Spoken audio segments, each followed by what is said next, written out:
Moralidad, límite del ego y agresión. Frederick S. Peirce. La idea de una moralidad absoluta, la convicción de que lo bueno y lo malo existe y que lo bueno y lo malo se hallan delimitados clara y definitivamente es tan vieja como la cultura humana. En la Biblia, la serpiente tienta a Adán prometiéndole que al comenzar una manzana él podrá conocer lo malo y lo bueno. Nótese que él adquiere tal conocimiento al comer.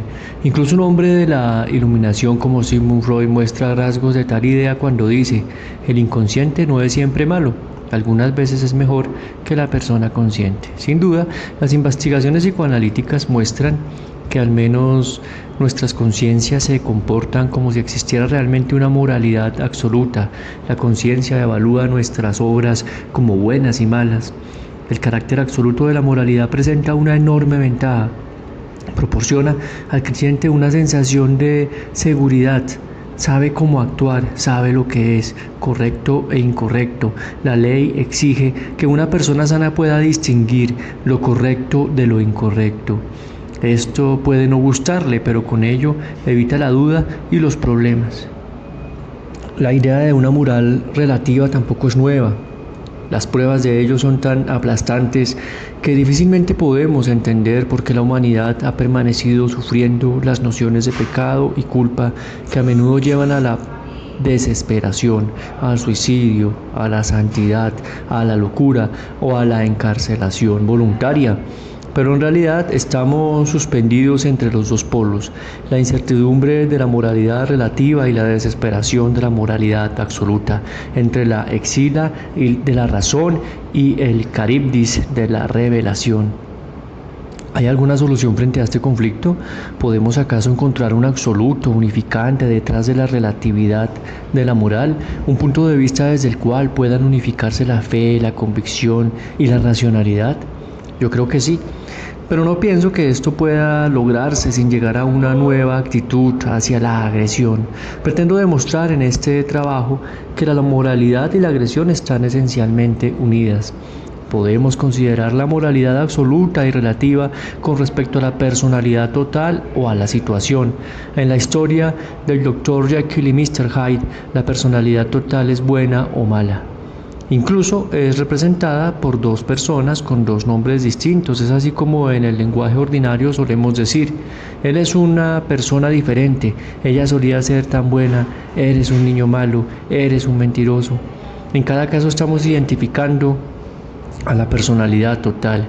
Consideren las devastadoras consecuencias de esta clase de identificación, como si etiqueten unas pocas veces a su hijo como mentiroso por tener una vívida fantasía y se sentirá con la obligación de cumplir con el epíteto mentiroso. Si mamá lo dice, de hecho se volverá un mentiroso crónico porque mamá sabe más.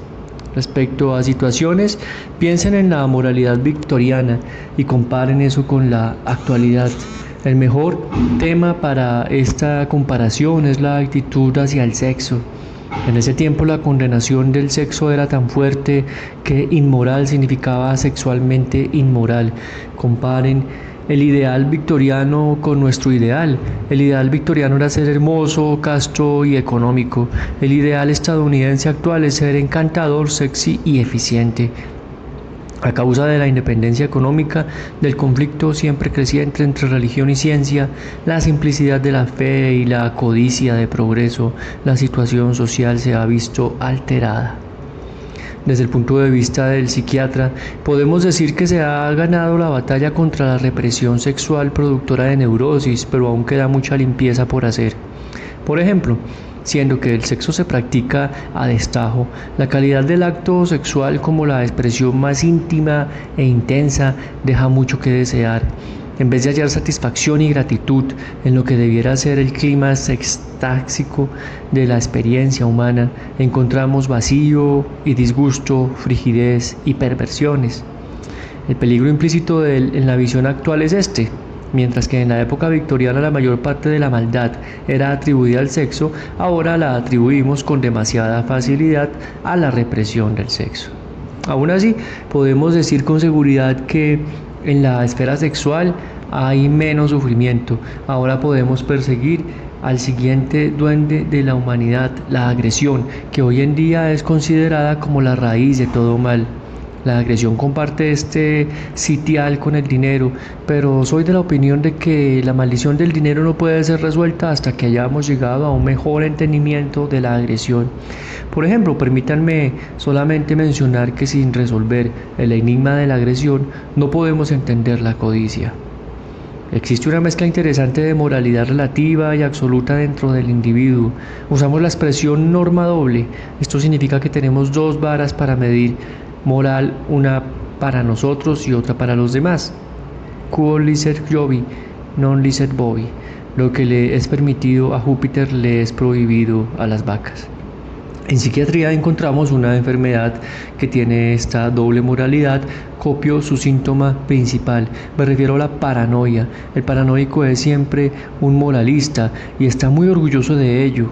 Es tratado injustamente, victimizado, ofendido, pero ni por un momento se da cuenta de que es él quien se coloca en el papel de víctima u ofendido. Sin embargo, todos tenemos estas dobles normas, aunque algunos de nosotros somos adeptos a cubrirlas con buenas racionalizaciones. Para el médico y el psicólogo, el problema de la moralidad se reduce a una pregunta. Insatisfechos con la moralidad absoluta y relativa, ¿podemos acaso encontrar una respuesta inequívoca en la moralidad del organismo? ¿Podemos encontrar en un nivel no verbal experiencias que puedan ser etiquetadas como buenas y malas? Si tales experiencias existen y acaece como un proceso normal, podemos convertirlas en base de una moralidad útil. Incluso puedo ir tan lejos como para afirmar que una visión objetiva sin que el organismo evalúe en forma alguna es una imposibilidad. Mi argumento es que tal moralidad del organismo existe. Bueno y malo son respuestas del organismo, pero desafortunadamente la etiqueta bueno o malo es luego proyectada al estímulo. Entonces, aisladas y fuera del contexto, esas etiquetas se organizan en códigos de conducta, sistemas morales, a menudo legalizamos y conectados con creencias religiosas. Tomemos una muestra. Bueno y malo son respuestas del organismo. Decimos me produces irritación, me hace sentir feliz y con menos frecuencia me hace sentir bien, me hace sentir fatal. Entre la gente primitiva estas frases se utilizan con extrema frecuencia. Aquí encontramos nuevamente expresiones que no coinciden con el estímulo como me siento bien o me siento podrido. Lo que ocurre sin embargo es que un alumno entusiasta hace que su profesor se sienta bien, un niño obediente hace que sus padres se sientan bien, el boxeador victorioso hace que sus admiradores se sientan bien, como lo hace el amante eficiente con su amada. Un libro o un cuadro producen el mismo efecto cuando llenan necesidades estéticas y viceversa. Si algún agente u objetos no llenan nuestras necesidades y no logran producirnos satisfacción, sentimos disgusto con respecto a ellos. El próximo paso es que en vez de reconocer nuestras experiencias como propias, las proyectamos y arrojamos la responsabilidad de nuestras relaciones al estímulo que las provoca. Esto puede ser que tenemos miedo de nuestra excitación porque sentimos que no logramos excitarnos, porque queremos evitar la responsabilidad. Decimos que el niño, el alumno, el boxeador, el amante, el libro o el cuadro es bueno o malo. En ese momento, el etiquetar al estímulo como bueno o malo, amputamos lo bueno y lo malo de nuestra propia experiencia. Se transforman en abstracciones y los estímulos, objetos son correspondientemente clasificados. Esto trae secuelas. Una vez que separamos sentir de pensar, juicio de intuición, moralidad de autoconciencia, premeditación de espontaneidad, lo verbal de lo no verbal, perdemos el sí mismo, la esencia de la existencia y nos transformamos en frígidos robots humanos o en confundidos neuróticos. La naturaleza no nos ha provisto de un profundo sentido para sentirnos bien o mal sin que ello tenga una profunda significación para la supervivencia. Esta brújula emocional nos indica una dirección, incluso en los niveles más refinados y abstractos de la existencia. Resumiendo, sentirse bien para el organismo significa identificación, ser uno consigo mismo. Sentirse mal significa alienación, alejarse de sí mismo. En el sentimiento de malo y bueno, vemos la función discriminatoria del organismo. Este trabajo es lo que en terapia gestáltica llamamos límites del yo. Consideremos la naturaleza de este límite del ego. Quiero señalar 2 puntos. Primero, El límite del ego es flexible. En la persona sana cambia en la medida que las situaciones cambian, pero en los estados psicopatológicos es más bien rígido. Esta rigidez parece destinada a lograr estabilidad, pero la estabilidad que se obtiene es la de una persona normativizada, que desatiende sus emociones y la realidad en honor a sus ideas preconcebidas. Uno de los mayores peligros de la moralidad absoluta es que rigidiza los límites del ego. Segundo, el límite del ego puede ser concebido como un encuentro de grupos opuestos de emociones, de aceptaciones y rechazos, de identificaciones y alienaciones, de emociones positivas y negativas. Tengamos presente que yo no es un objeto con existencia real o una parte del organismo. Yo es un símbolo de un símbolo. Yo indica un estado o un funcionamiento. Lo que subyace a ello se halla mejor descrito en términos como intuición o ánimo, como ese algo indescriptible que llamamos el ánimo de una persona. Yo es vivenciable, pero no está estructurado. Cuando digo yo estoy aquí, quiero decir aquí está un organismo frente a ti, con cuyas funciones el que habla se identifica. Si este organismo dijera yo no lo hice, hay una alienación. Está comprometido un yo no. Quizás la función básica del límite del ego es la discriminación. También podemos decir que el conflicto neurótico es simplemente el conflicto entre dos tipos de discriminación, una discriminación introyectada o alienada, las elecciones de algún otro que hemos incorporado y la discriminación del organismo. Por ejemplo, Karen Horney habló de imagen idealizada y Sullivan de sistema del yo, como discriminación introyectada. Bergler, como muchos psicoanalistas antes que él, encontró en la conciencia la fuente principal del conflicto. Freud usó para esto el nombre de superyo. Ahora bien, curiosamente se ha pasado por alto el hecho de que el conflicto entre estas dos discriminaciones debe necesariamente implicar agresión, porque la agresión es la esencia del conflicto. Sin agresión, la paz mental debería prevalecer.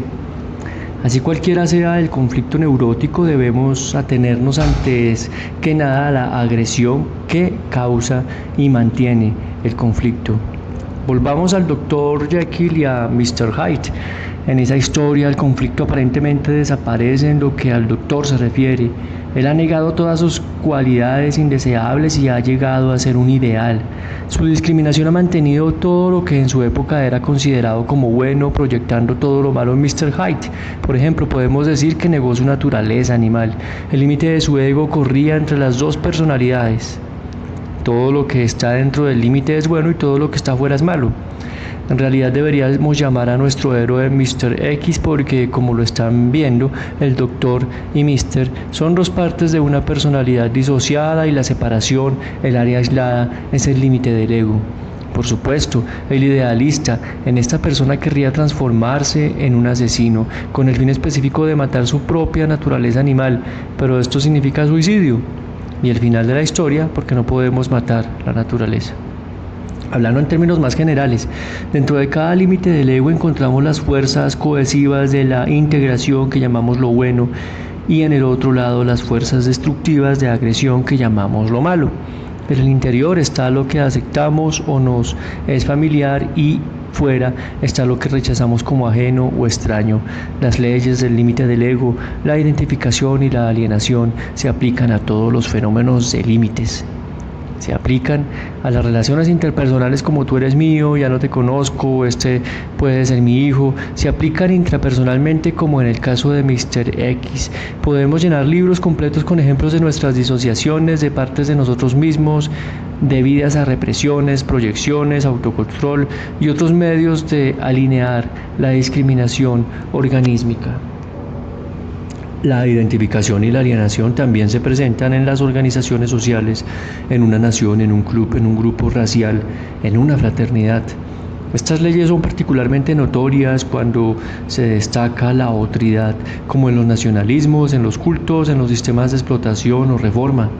Mientras más estrechos sean los lazos internos de los miembros de un grupo, mayor es la agresión y la hostilidad que se acumula hacia lo que está fuera de los límites. La fuerte cohesión, tanto que Montescos como de Capuletos, explica su mutua hostilidad. El propio Dios es siempre el mejor, el Dios extranjero es rechazado. Nuestros soldados son valientes héroes, el soldado enemigo es un bellaco y un violador. La agresión y la cohesión son mutuamente dependientes. Después de la agresión de Pearl Harbor, creció considerablemente la cohesión interna, el sentimiento de unidad dentro de los Estados Unidos, y la agresión que hasta entonces había sido volcada en las contiendas partidistas y de clase, fue dirigida hacia un país extranjero como un poderoso medio de defensa. Así entonces hemos llegado con bastante naturalidad al tema de la agresión. Si la propia discriminación llama malo a cualquier cosa que está fuera, entonces emerge un peligro real, porque mientras más próximos estén los vecinos, en espacio o espíritu mayor es el peligro de identificación con ellos, lo que implica el peligro de perder la propia identidad. Así emerge la necesidad de destruir la amenaza, y por el contrario, si una unidad quiere expandirse, como en el crecimiento de una personalidad individual o de una nación, o en la necesidad de un movimiento reformista de reclutar prosélitos, tal unidad necesita la agresión para destruir la resistencia con que se encuentre. De modo que discutamos por un momento esta palabra destruir. A menudo pensamos que destruir es aniquilación, pero no podemos destruir una sustancia importante para nosotros de manera de hacerla nihil, nada. Destruir significa destructurar, romper en partes. La agresión tiene un doble propósito. Primero, desestructurar cualquier enemigo amenazante hasta el punto de dejarlo impotente, y segundo, en una agresión expansible, desestructurar la sustancia que es necesaria para el crecimiento, para hacerla asimilable. Incluso Hitler, al disponer de la destrucción de Checoslovaquia, se cuidó de no destruir las fábricas de armamento que él quería incorporar a su gran Alemania. Así, la agresión es esencial para la subsistencia y el crecimiento. No es una invención del demonio, sino un medio de la naturaleza. Podemos entender el deseo de los padres de que la agresión sea meramente una neurosis de niños perversos, o el deseo de los psiquiatras de los hospitales mentales de que la agresión pueda ser descargada como una excreción física para así liberarse de algo desagradable.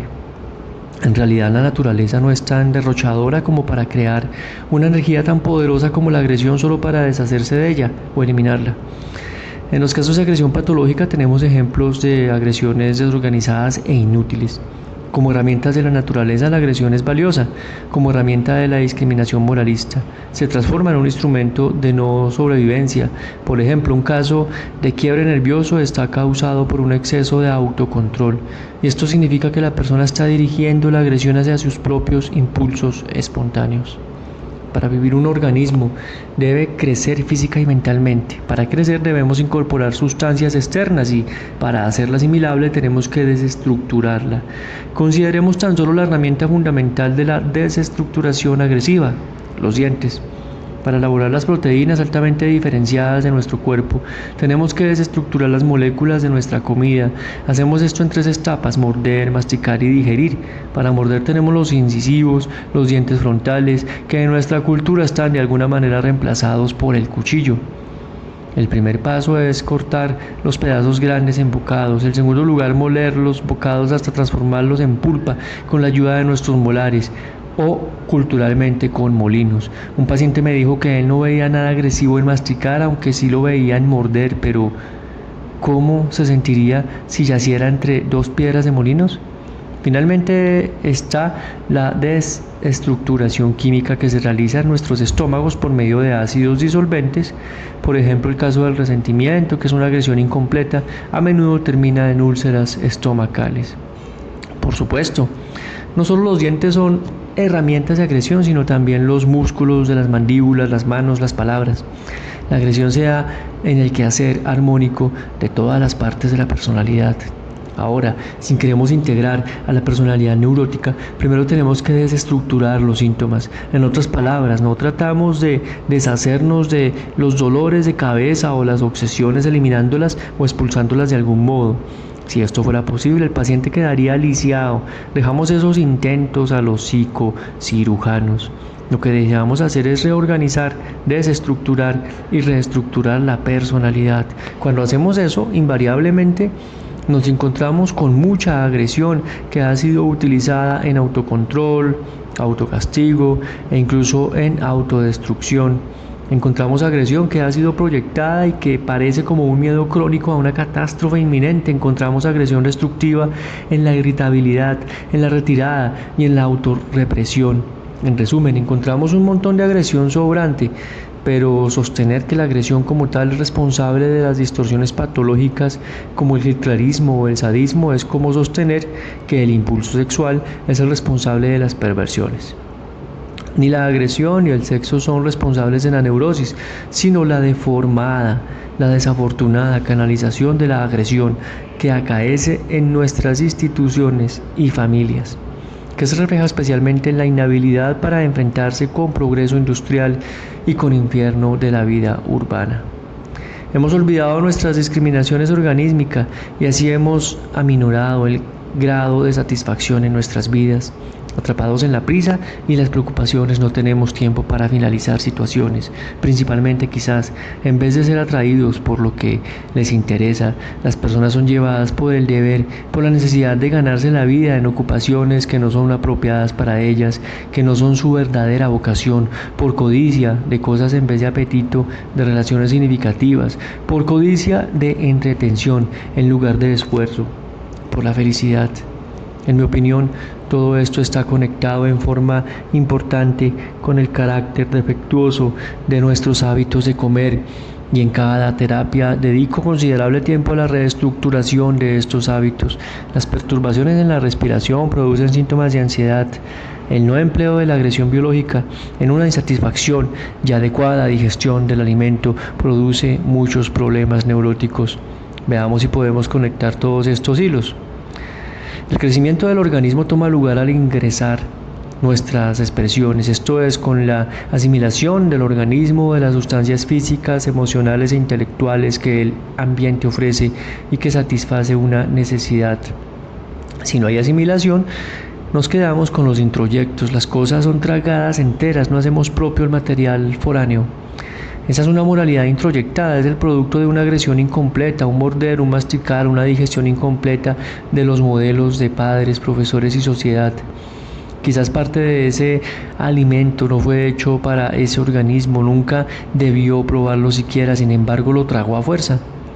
Todo esto debe ser vomitado. Otra parte de todo ello pudo haber sido potencialmente saludable, pero fue ingerido en el momento incorrecto o en dosis equivocadas, de modo que nunca llegó a ser digerido. Aún más, a partir de una agresión incompleta, a partir de una interrupción de la desestructuración del alimento, ocurre una disociación de parte de la agresión que surge como agresión libre y la correspondiente hambruna reaparece como avaricia.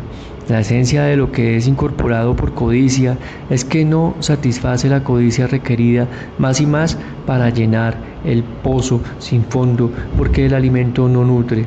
Por ejemplo, en el plano de la autoestima, si necesitas alabanza, nunca será suficiente la que obtengas porque la alabanza no es asimilada, no es apreciada, tragada sin saborearla, o se transforma en una fuente de fanfarronería, vomitándola.